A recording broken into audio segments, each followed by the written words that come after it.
Hey guys, it is Vengeful Parrot here from Two True Reviews, and today I am finishing up my 3-part review of Need for Speed Rivals. Now, if you haven't watched the other 2 videos already, I do highly recommend going back and watching those, as those videos do go into a little bit more detail than what I'm going to be going into in this video about the pros and cons.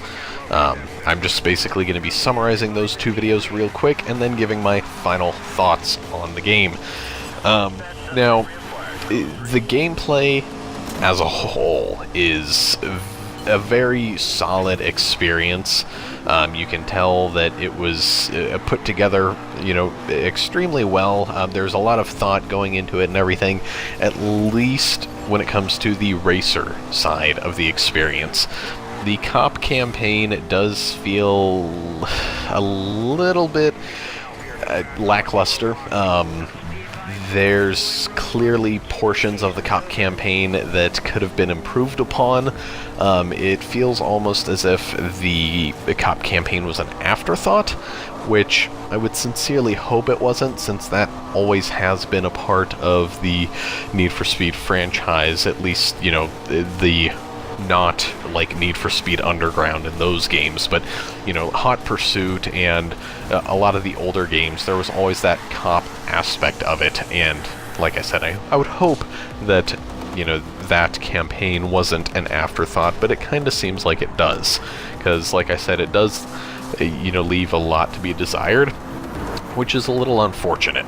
Now, when it comes to the multiplayer aspect, which if you weren't paying attention in the previous videos, you are forced into a multiplayer match anytime you load up the game, once you complete the tutorial. So after you complete the tutorial, you immediately get a loading screen that's going to take a couple of minutes that will connect you to a match. Now, you can play the game offline, and it is just as entertaining, although playing online can have its own set of entertainment value, but especially early on, you're most likely going to want to avoid the other players in general, because most of the people playing the game at this point are well into their careers as either cops or racers, or both, and will most likely wipe the floor with you. And there are connectivity issues when it comes to the multiplayer. I got disconnected a couple different times, and that even resulted in me, getting busted and losing all of my money during that run-through. So that is a little unfortunate, and I mean, like I said, the game as a whole is a very solid experience. In order to get the best experience, I almost feel like you should play offline and with the Kinect turned off or unplugged, because like I mentioned in my previous videos, the Kinect functionality in this game, although I can see its potential, it was not nearly fine-tuned enough to, in my opinion, be incorporated at all. More often than not, the Kinect will hear general background noise, not even necessarily somebody talking, but like if my cats were to run across the floor fairly loudly like they do, then it would pick that up and think that I said something, which is a little weird, but whatever. That has a tendency to interfere with the game more than what it should, so,